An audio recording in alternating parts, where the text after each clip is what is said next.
On savait pas à ce moment-là quel genre d'enfant allait sortir. On avait quand même une petite inquiétude à se dire on espère qu'elle va être correcte, t'sais. Mais on se dit, ah ben regarde, de nos jours, là, un bébé qui arrive 5 semaines en avance, c'est pas quelque chose qui est un gros défi pour la médecine.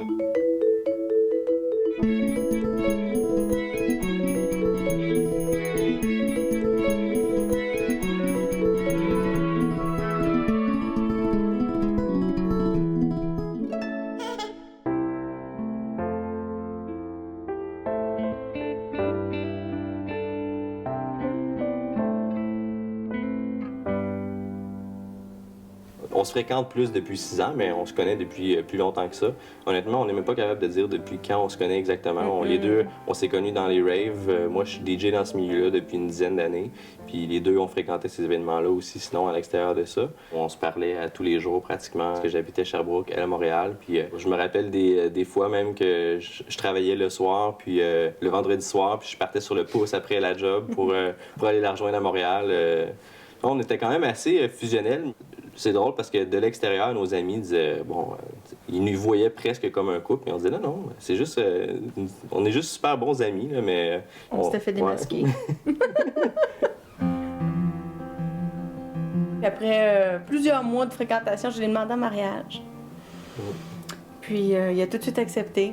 Nous, on a toujours voulu avoir des enfants ensemble, ça c'était très clair dès le départ. Je suis tombée enceinte au mois de juillet de notre fille. Ça a été une grossesse parfaite. Les échographies ont révélé qu'il y avait comme un retard de croissance. Ça n'avait pas de bon sens qu'ils me disent vous n'êtes pas tombée enceinte au mois de juillet, vous êtes tombée enceinte au mois d'août ou au mois de septembre. Attends une petite minute, là, c'est ça, c'est pas quelques jours de différence, c'était un mois au complet. Là, on était un peu déstabilisés par ça. Ben, le médecin qu'on avait, il n'a pas fait de cas de ça, là. Puis il avait l'air à dire que tout était normal, sinon. Au début, quand elle avait des contractions qui commençaient, j'y croyais pas vraiment. Il restait couché. J'étais persuadé que c'était un faux travail. J'étais comme, regarde, on est un 5 semaines là, avant. Donc, au fur et à mesure que la soirée avançait, puis ça avait l'air à continuer, j'étais comme, mon Dieu, c'est peut-être ce soir-là qu'on s'en va à l'hôpital, puis elle sort déjà, puis notre chambre de bébé était pas prête, le lit était même pas monté. Je me rappelle, ce soir-là, on était pendant la nuit, puis je me suis mis à fabriquer le lit parce qu'il était même pas prêt. Ça faisait 2 heures et des poussières qu'on était à l'hôpital, puis déjà c'était le temps de pousser, puis... sauf que c'est ça, ça a été un très bel accouchement, somme toute, rapide. Dès le moment où elle est sortie, on s'est tout de suite rendu compte qu'il y avait quelque chose qui allait pas. Premier signe qu'on a eu, c'est qu'elle avait une fissure palatine, elle avait un bec de lièvre. Donc ça nous a comme pris ça nous a fait drôle en fait. Le choc de voir ça, mais en même temps, je savais c'était quoi, puis j'étais comme bon, regarde, c'est juste un petit défaut comme ça, c'est vraiment pas la fin du monde, du moment qu'on a notre bébé.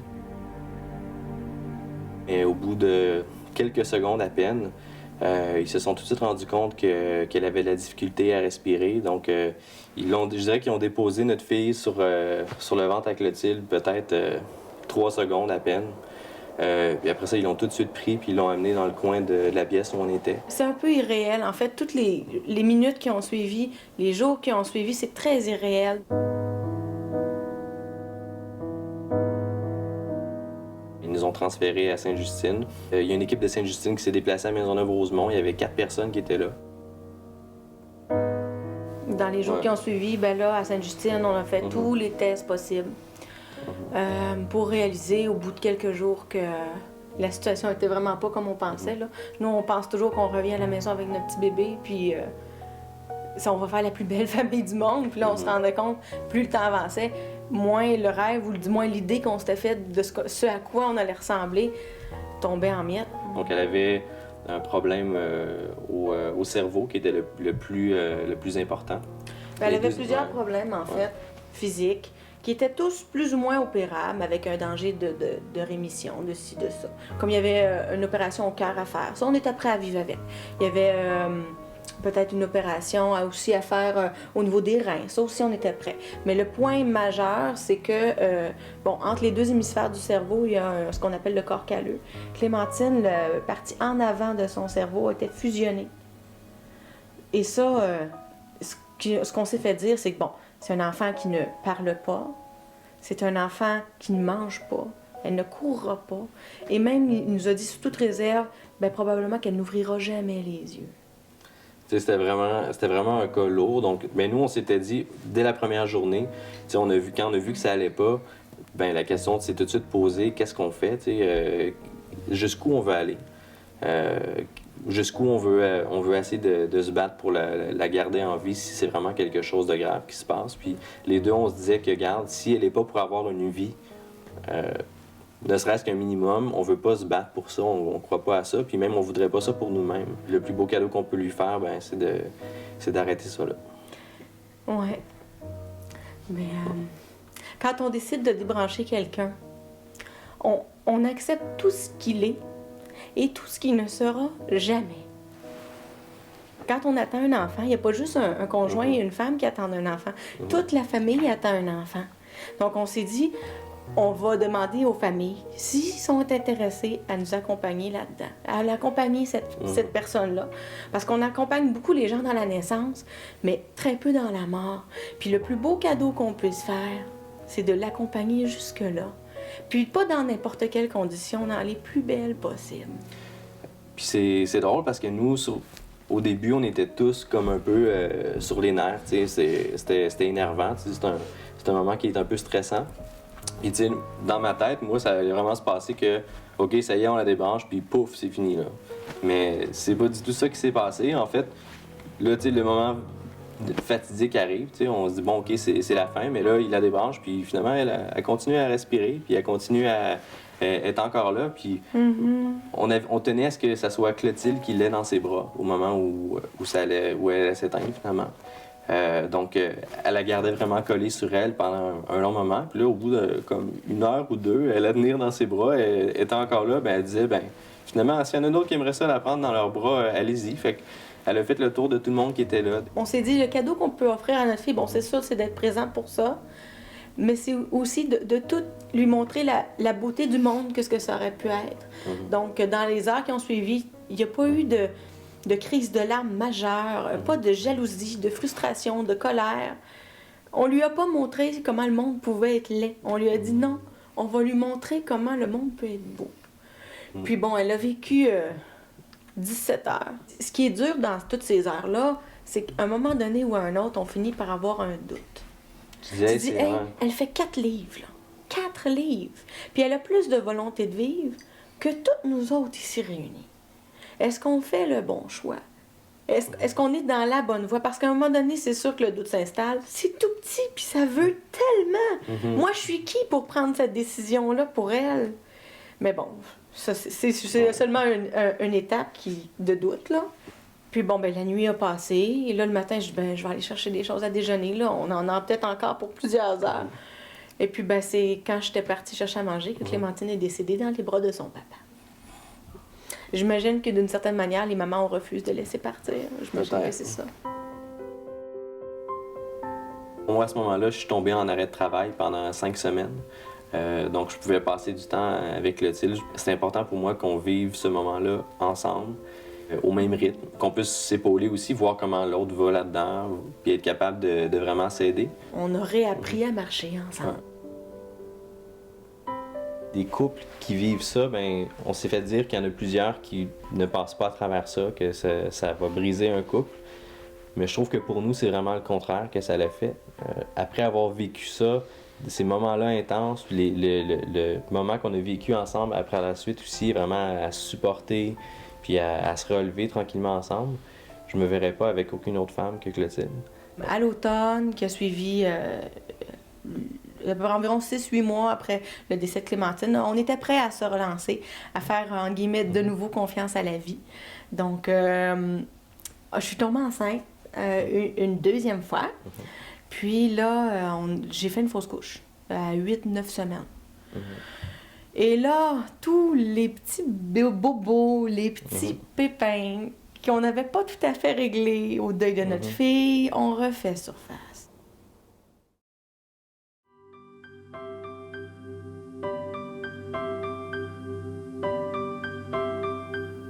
On est allé au groupe Les Nouveaux Rêves. C'est le groupe où c'est des gens qui ont vécu un deuil, mais qui veulent avoir des enfants. Donc, il y a des femmes enceintes qui fréquentent ce groupe-là.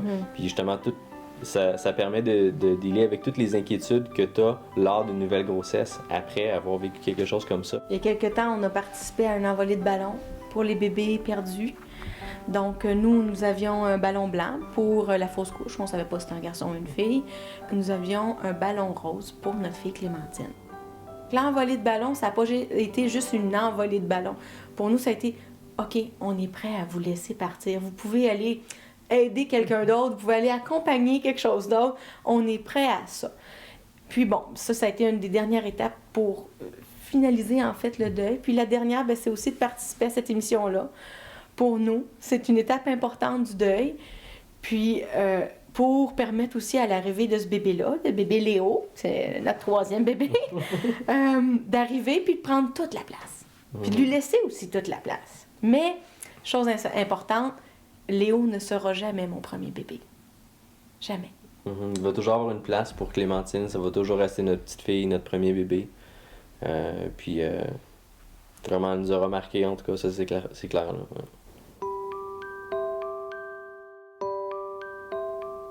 La famille a bien hâte de voir ce petit-là. Donc, tout le monde aime ça, de s'impliquer d'une manière ou d'une autre, d'être là, de justement venir nous aider avec la chambre, tout ça. Tout le monde a vraiment hâte d'y voir le bout du nez. Là. Donc, en fait, tout le monde est dans l'attente depuis presque 2 ans, finalement. Là.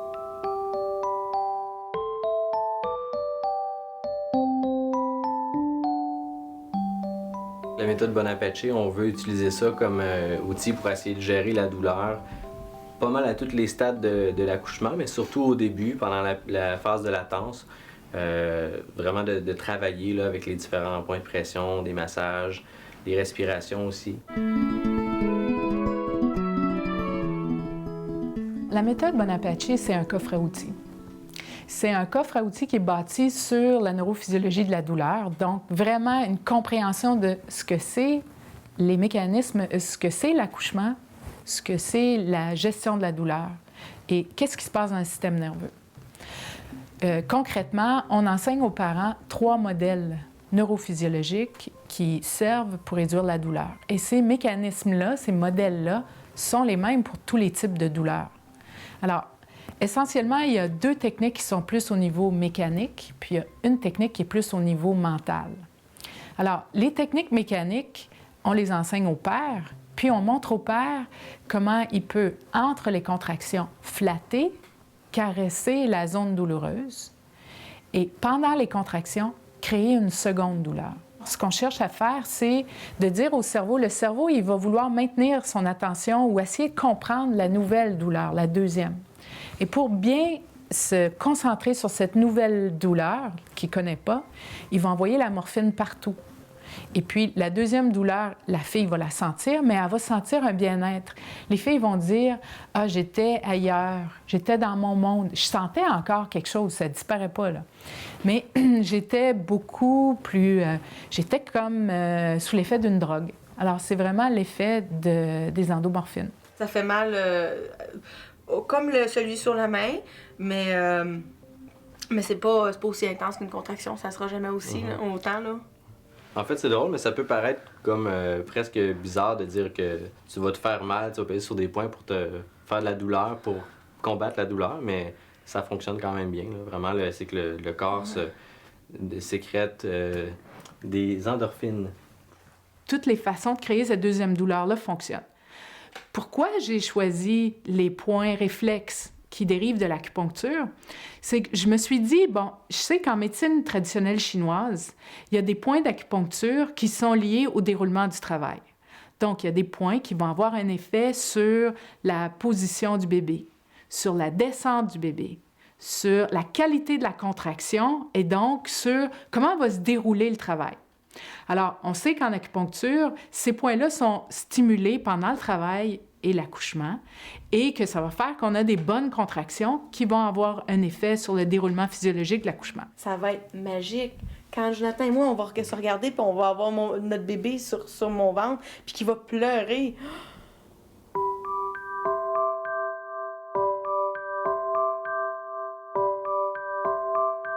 Patrick, avec Sydney, dis-moi, on se demandait quoi faire lorsque le bébé fait des coliques. On sait que les coliques commencent vers 2 à 3 semaines de vie, puis peuvent durer jusqu'à environ 2 à 3 mois de vie. Donc, la première chose à faire, c'est de vérifier que votre enfant n'a pas faim, il n'y a pas froid, il n'y a pas chaud, que sa couche ne soit pas pleine ou qu'il n'y a pas besoin de faire un rot. Alors, si ce n'est pas le cas, les choses à faire, c'est vraiment de prendre le bébé et essayer de le bercer un peu, de le masser doucement. Les bébés aiment beaucoup le mouvement. Donc, pour soulager les coliques, vous avez juste à partir soit en voiture, en poussette ou faire du sac ventral avec lui et vous promener. Puis, la chaleur et le contact peau à peau aident beaucoup aussi pour soulager les coliques. Soyez sans crainte, les coliques cessent vers l'âge de 2 à 3 mois de vie. C'est sûr que si ça persiste ou si le bébé a des malaises au-delà de cet âge-là, c'est préférable de consulter parce que ça pourrait être un autre problème de santé.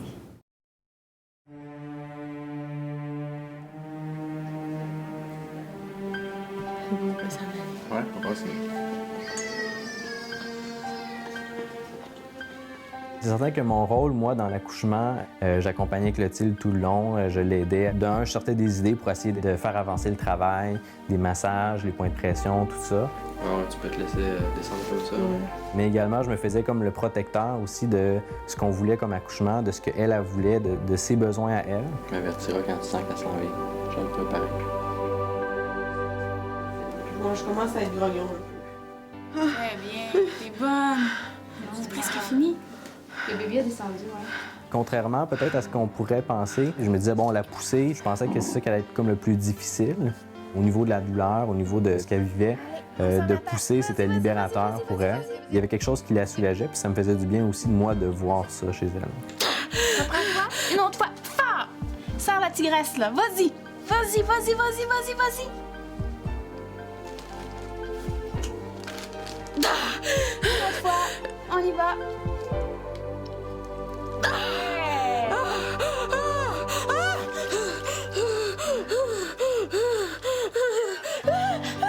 C'est mon Léo! Il faut qu'il crie! Il faut qu'il crie! Oui, il s'en vient, il s'en vient, il s'en vient. Oui, d'accord. L'accouchement n'a pas été facile pour Léo. Il a avalé du liquide amniotique, il avait le cordon autour du cou et il y a eu une bulle d'air à côté du cœur. Donc, dès qu'ils l'ont mis sur mon ventre, ma médecin a réalisé qu'il y avait quelque chose qui clochait avec sa respiration. Je vais juste l'amener là-bas un petit peu, OK?